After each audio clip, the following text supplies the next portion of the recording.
Today we're trying to bake bread using red and black currant yeast water. What a lovely day to bake. My name is Arne, a German hobby baker who is living in Luxembourg. Welcome to my series Will It Ferment, in which I try to bake bread without conventional yeast and sourdough. In my last video I showed how easy you can make your own yeast water from red and black currants, and today we're going to see if you can bake bread with it. Small spoiler, there were a few difficulties to overcome, but see yourself, so let's get started. This is from Luxembourg with Loaf.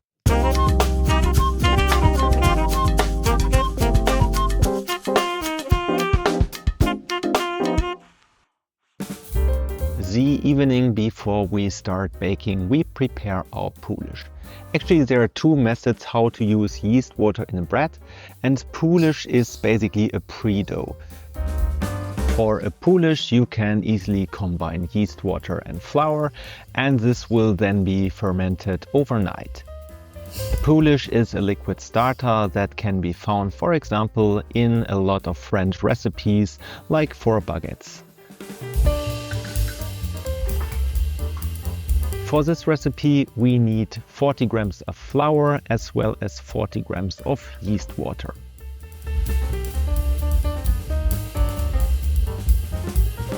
I'm using here a sieve because I don't want to have any fruits in my Poolish. Then I'm taking a spoon and stir everything together. Then I'm doing the same for the black currant bread. 40 grams of flour, 40 grams of yeast water, then using a spoon and stir it. This will now ferment overnight. The next morning I was a little bit disappointed. As you can see here, the fermentation was going not that well. So for this recipe then I decided to also incorporate more yeast water in the bread. So I'm having 400 grams of flour per bread, as well as 8 grams of salt and 300 grams of yeast water, as I was trying to reach a hydration level of 75%. But I think I used a little bit too much when I put my yeast water on the kitchen scale. So first of all, we add the Poolish as well as the yeast water to the flour and leave a little bit to the side. That will be later on used when we incorporate the salt into the dough. Then I'm mixing everything together. First of all with the red currants dough. And then I'm repeating the process with the black currant dough.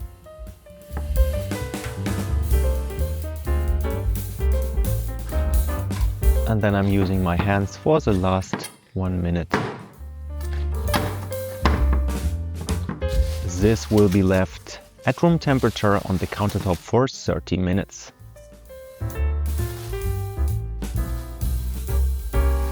Then it's time to incorporate the salt into the dough. I'm using the leftover yeast water and add the salt to the dough. Then I'm mixing everything together with my hands. And here I already figured out that I probably have not measured the yeast water properly, so the dough was very liquid. I should have added a little bit flour here to prevent later issues.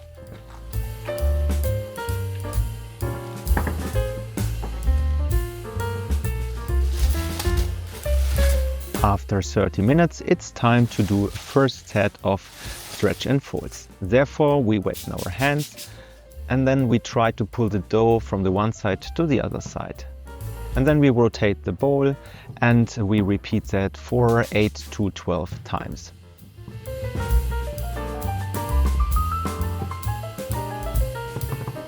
Once you feel the tension, it's enough. Then we cover the dough again and this will be left for 30 minutes on the countertop. And now we're doing a lamination. For that we wetten a little bit the countertop, dump the dough, and then we try to stretch the dough out as much as we can. And you see here the gluten development hasn't been reached its maximum. You see a lot of holes in the dough. That's totally fine at this stage.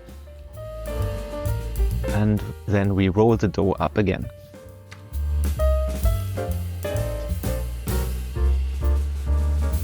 You can use the dough scraper for the last bits of tension, and then this will go back into the bowl.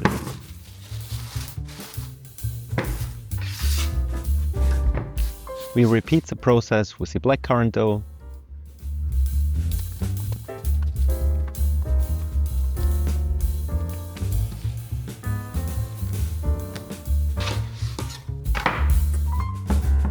And both doughs will now rest 30 minutes. After 30 minutes, we do another technique called coil folds. Therefore, we wet our hands, pull the dough up, and move the dough over. It's a little bit not that easy if you have like these light bowls. If you have a heavier bowl, then it's way easier.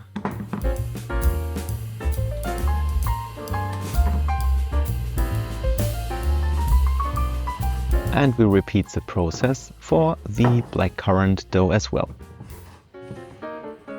If you want to see coil folds from a different perspective, then I would recommend seeing one of my ciabatta videos, which I'll link here. After 30 minutes, we do another set of lamination, and you see here the gluten development is way better than before. No more holes in the dough.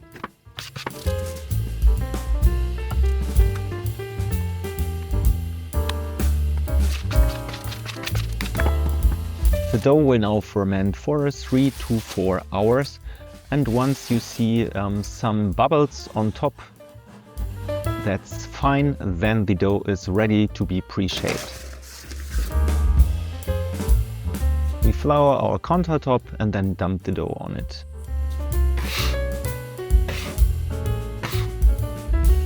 And then we're trying to bring it in shape. I think I used a little bit too much flour, but at the end it ended in a nice little ball.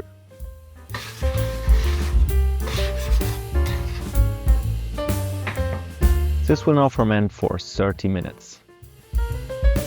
And now everything went wrong in this step.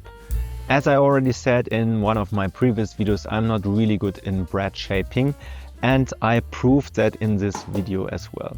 So first of all, I removed all the flour from the Benetton. That was already an issue. And then the shaping started in a good way. So I flipped the dough upside down, sticky side up. And then I folded the dough from the bottom to the top, and then from the left side or from the right side to the middle and the other way around. And then from the top to the center, forming kind of this envelope, and stitched everything together. Up until here, everything was perfect and fine. And then I rolled up the dough nicely, with pressing with my thumbs to the middle in order to get more tension. And here I should have left the dough as it is. But I took my dough scraper and I tried to get more tension, and then basically I ruined everything, and at the end a very strange piece of dough was dumped in the Benetton, and I even forgot to flour that. And then I did the same with the blackcurrant dough. Also, the beginning was nicely done, forming that kind of envelope, and then stitching the sides to the center and rolling up the dough. Up until here everything is fine. Rolled the dough up. And then also here, I think I tried too much. I didn't add enough flour to the Benetton and to the bread. And then at the end also this very strange dough with no form was dumped into the Benetton. So I gave it a little bit of stitches. That usually helps to add some more tension.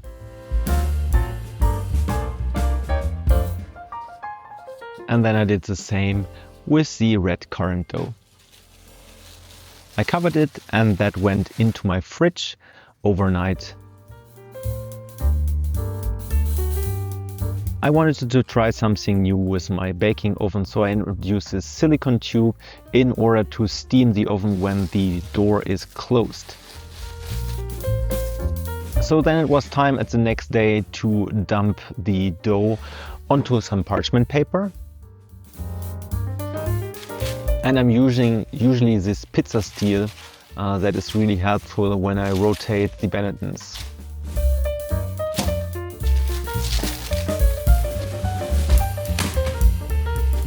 And here you see the problem. I didn't use enough flour, so the dough sticked to the cotton of the Benetton, and here it was even worse. And I guess because I used too much hydration or too much yeast water, which increased the hydration. And then, yeah, you saw my issues yesterday. I forgot to flour the bread loaves properly.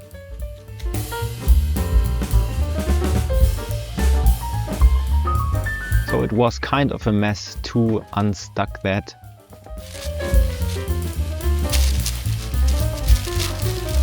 And usually what you can do if your bread comes out like this, don't score it directly.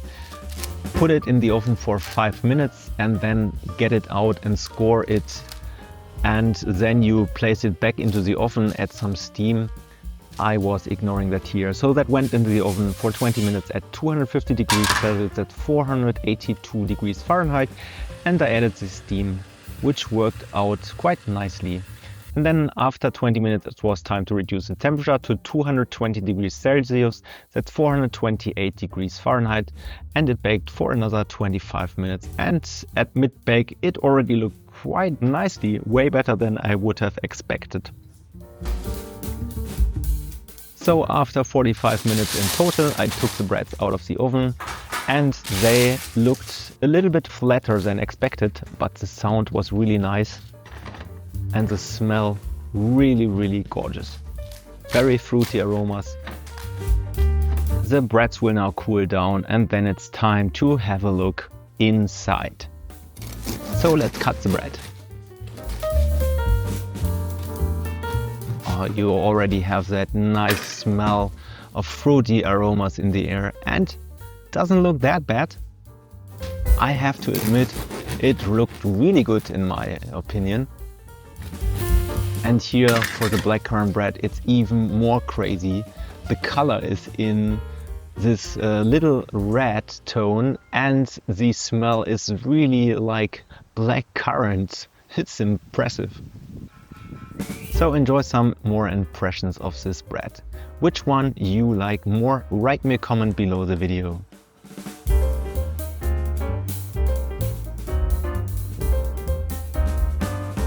I hope the bread will turn out better for you.